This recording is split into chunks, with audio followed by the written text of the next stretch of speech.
Olá, alunos do quinto ano, tudo bem com vocês? Sou Antônio Henrique, seu professor de Geografia, e sejam bem-vindos a mais um Se Liga na Educação. Bom, na aula de hoje nós vamos trabalhar sobre fontes de energia. Por acaso vocês do quinto ano já pensaram, quando você liga o seu celular, quando você liga o chuveiro, ou acende o fogão, liga o carro ou anda de ônibus, de onde vem a matéria-prima, como é originada toda aquela energia que ocorre no nosso cotidiano, que nós utilizamos no dia a dia? Pois bem, é na aula de hoje que nós vamos tentar esclarecer e buscar compreender a importância disso, dessas fontes de energia na nossa história.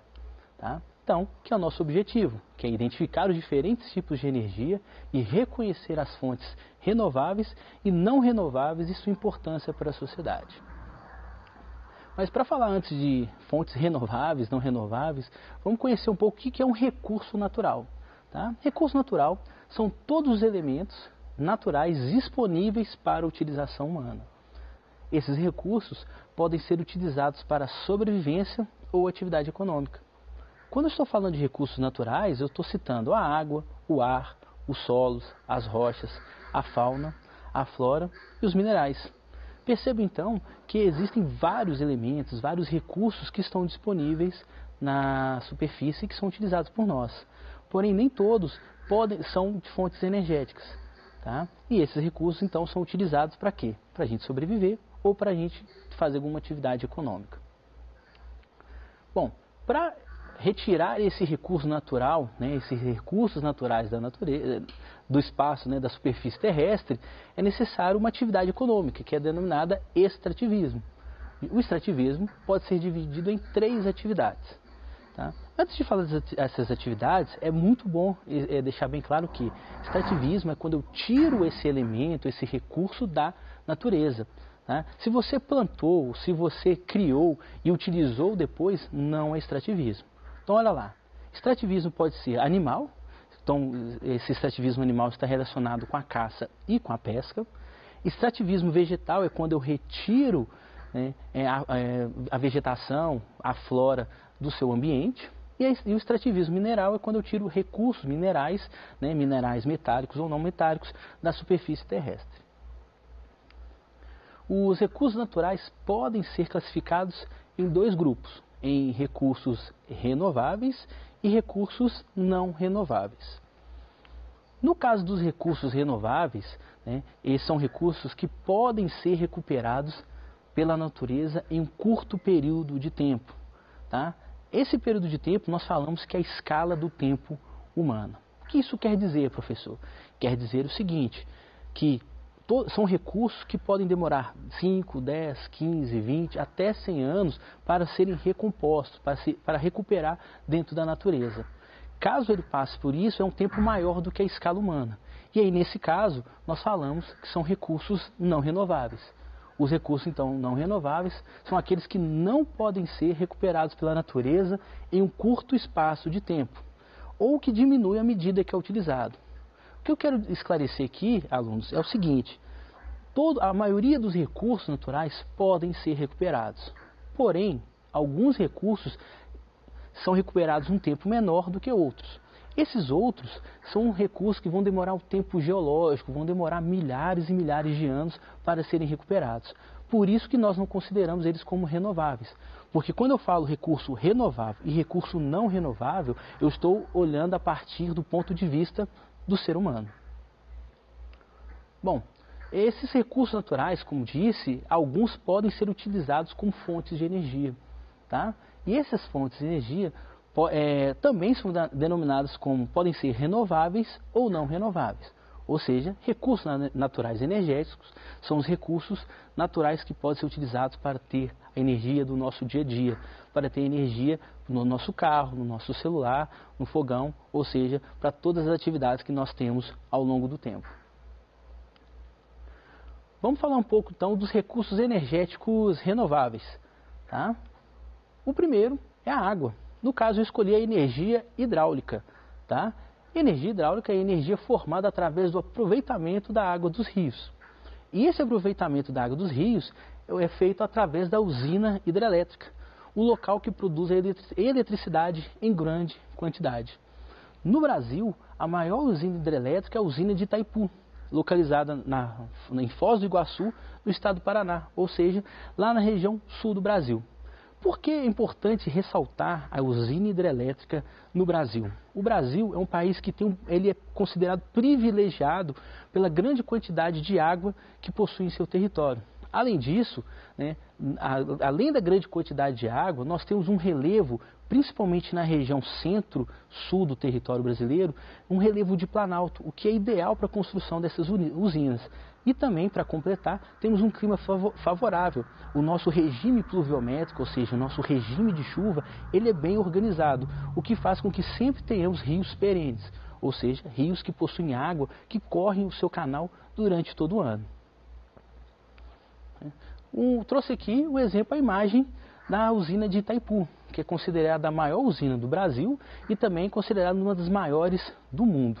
Percebam o tamanho, né, a força que essa usina tem pela imagem. Dá para imaginar a quantidade de energia que é produzida aqui. Uma segunda fonte renovável de energia é a energia utilizada do vento, chamada energia eólica. Tá? Ela é obtida através do aproveitamento do vento, tá? E são utilizados aerogeradores para a produção de energia. O que significa isso? Significa que o vento ele vai bater em grandes aéreas, essas aéreas irão girar, formando uma energia mecânica e depois transformada em energia elétrica. Nos últimos anos, esses parques eólicos, ou seja, quando você constrói uma grande quantidade desses aerogeradores, foram espalhados no Brasil e no mundo. Umas fontes de energias renováveis que recebem maior investimento em alguns países e também no Brasil. Trouxe um exemplo aqui para a gente conhecer. Perceba então esses aerogeradores, tá? E eles ficam girando à medida que o vento vai passando. Ou seja, aproveita o vento daquele local para estar gerando energia.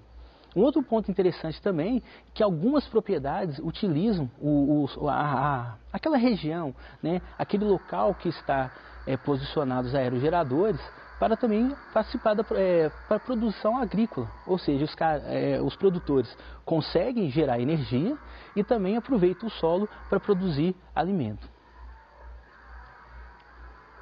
Uma terceira fonte de energia é a energia solar, né, que é considerada uma fonte inesgotável de energia. Ela pode ser aproveitada de duas formas, na forma do calor e na forma de luz. Ela é usada para aquecer a água consumida em moradias, empresas e escolas, e também na produção de eletricidade através das usinas fotovoltaicas. A energia solar ela é um grande marco na evolução tecnológica para a produção de energia. É uma fonte renovável, como eu disse, ela é uma fonte inesgotável. E o mais interessante é que aqui no Brasil nós temos alguns pontos que são primordiais e que recebem uma insolação, ou seja, uma grande quantidade de raios solares que faz com que o Brasil consiga ter grandes usinas de produção fotovoltaica. Né? Quero mostrar isso, tanto que eu vou mostrar isso aqui no mapa para vocês. Percebam então, através do mapa do Brasil, que nós temos regiões que têm uma coloração mais clara. Tá? Quanto mais clara essa coloração, ou seja, mais próximo do amarelo e do laranja, é maior a incidência, né, de radiação solar na superfície. Então percebo que eu tenho essa grande área que recebe uma grande quantidade de irradiação solar, mas é nesse ponto aqui que eu vou destacar de azul para vocês, que é o grande, vamos dizer assim, que é a menina dos olhos da energia solar brasileira. Por quê?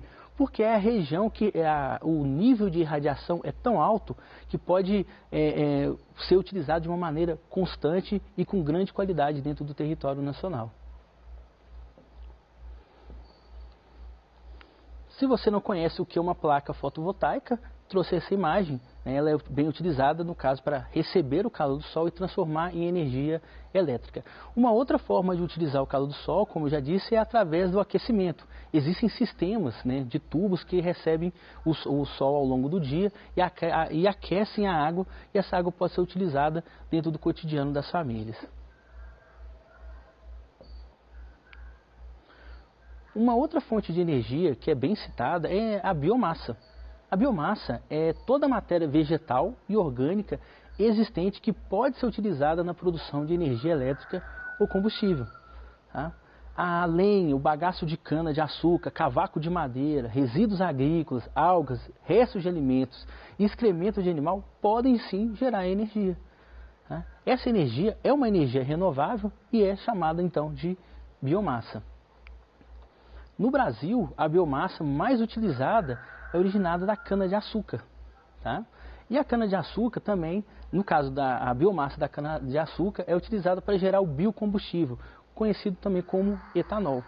Ou seja, os carros de hoje, né, os carros flex, são carros que podem utilizar dois tipos de combustível, o combustível fóssil e o combustível chamado etanol.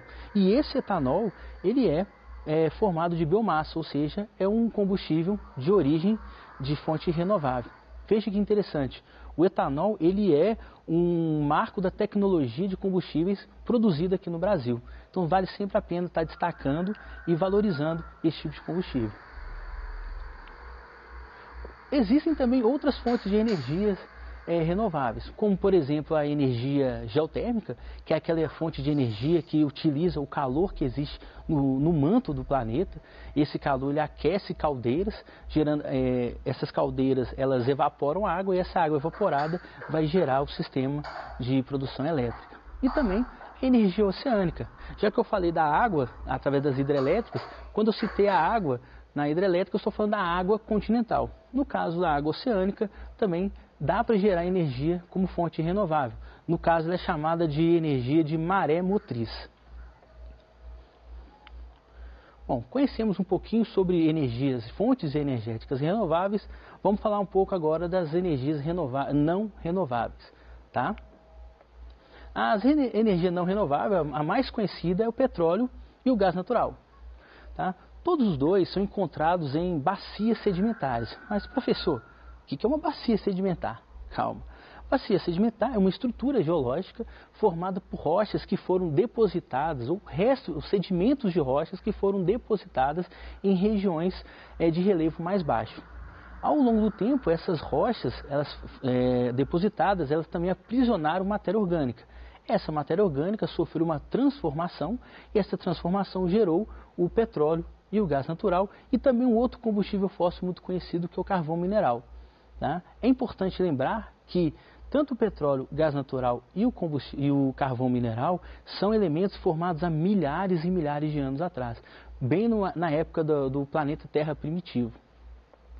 Esses dois elementos, né, essas duas fontes não renováveis, podem ser exploradas nas formações marinhas ou continental. Então você consegue encontrar petróleo tanto no fundo do mar, quanto também em áreas continentais. Basta que nessa área continental exista ali uma formação sedimentar. No Brasil, o petróleo ele é encontrado em regiões profundas do litoral sudeste, que ela é denominada pré-sal. E por que ela é denominada pré-sal? Porque no fundo do mar brasileiro, principalmente da região sudeste, existe uma camada muito espessa de sal, que é uma camada muito rígida. E abaixo dessa camada pode ser encontrado então o petróleo. Esse petróleo, quando é explorado em áreas marítimas, ele utiliza essas plataformas. Então essas plataformas, além de fazer a perfuração e a extração desse recurso, ela também é utilizada para estar enviando para embarcações ou através de tubulação para o continente. Mas o petróleo ele não é utilizado somente para o carro como combustível, não. Ele tem uma série de funcionalidades. Por exemplo, você pode estar encontrando petróleo, fragmentos do petróleo, no plástico, tubos de PVC, roupas, sapatos, espumas, tintas, adubos e defensivos agrícolas. O gás natural é aquele gás que nós utilizamos dentro de casa, ele é chamado de GLP, tá? O gás também é conhecido popularmente como gás de cozinha. E o gás natural veicular, o GNV, é o gás que é utilizado em veículos como combustível mesmo. No local da gasolina, você vai ter o GNV. Um outro elemento, outra fonte de energia não renovável é o carvão mineral. Tá? O carvão mineral ele é uma rocha, tá? E por ser uma rocha, ela é encontrada também em bacias sedimentares. é uma rocha sedimentar de origem fóssil. Eu gosto sempre de lembrar aqui, quinto ano, que é o seguinte: carvão mineral ele é diferente do carvão vegetal. Tá? Aquele carvão que nós utilizamos no final de semana para preparar aqueles pratos suculentos, ele é chamado de carvão vegetal, pois a sua origem é de um vegetal. No caso aqui, o carvão mineral ele é um combustível fóssil e a sua queima ela pode gerar alguns impactos ao meio ambiente. Tá?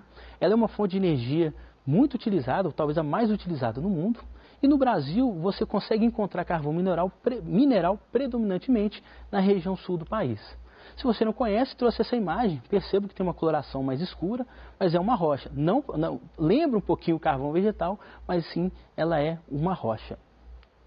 Bom, vale lembrar, galera, que as fontes não renováveis de energia, como o petróleo, o carvão mineral, o gás natural, são responsáveis por grande parte da emissão ou liberação de gases poluentes que impactam a saúde e o meio ambiente.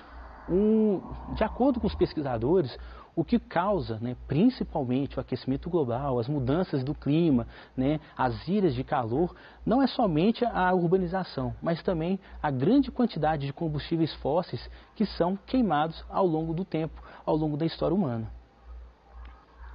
Bom, já que falamos sobre essas fontes e como essas fontes elas são utilizadas no mundo.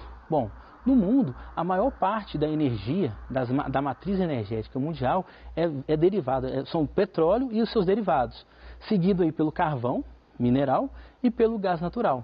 Percebam que a energia hidráulica, na matriz energética hidráulica e outras matrizes, elas são pouco utilizadas na maior parte dos países do mundo.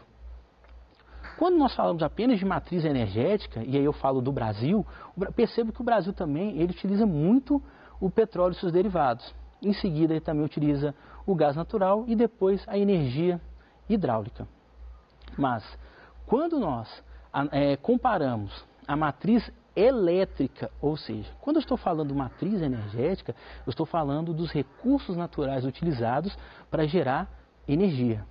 Mas agora, quando eu estou falando na geração de eletricidade, de energia elétrica, o Brasil ele tem uma mudança drástica. A maior quantidade da matriz elétrica utilizada no Brasil é da energia hidráulica, ou seja, da energia gerada pelos rios, ou seja, gerada pelas usinas hidrelétricas. Em seguida, é utilizado o gás natural e depois a biomassa. Bom, vamos relembrar um pouco o que foi falado na aula de hoje. Foram vários assuntos que vale a pena sempre estar lembrando. Primeiro, que recursos naturais são todos os elementos naturais disponíveis para utilização humana. Esses recursos podem ser utilizados para sobrevivência ou atividade econômica. E os recursos naturais podem ser classificados em recursos renováveis ou não renováveis. Lembrando que recursos renováveis são aqueles recursos que podem Podem ser recuperados num período mais curto, dentro da escala humana. E os não renováveis são aqueles que precisam de um período mais longo para serem recuperados. Bom, recursos energéticos são os recursos naturais que podem ser utilizados para obter energia. Também são fontes renováveis e não renováveis. Exemplos de fontes renováveis para a gente lembrar: a água, que pode ser continental ou oceânica, o vento, o sol e a biomassa. Fontes não renováveis, para lembrar, são os combustíveis fósseis, o petróleo, o gás natural e o carvão mineral, e a energia nuclear. Sim, a energia nuclear ela gera uma energia limpa, mas os seus resíduos, devido ao seu processo de produção de energia, acabam sendo considerados como não renovável. Vimos também que a matriz energética mais utilizada no mundo são os combustíveis fósseis, e o Brasil possui como principal matriz elétrica a energia gerada pela água, ou seja, pelas usinas hidrelétricas. Deixo aqui como sugestão: leia o conteúdo da semana, faça os exercícios.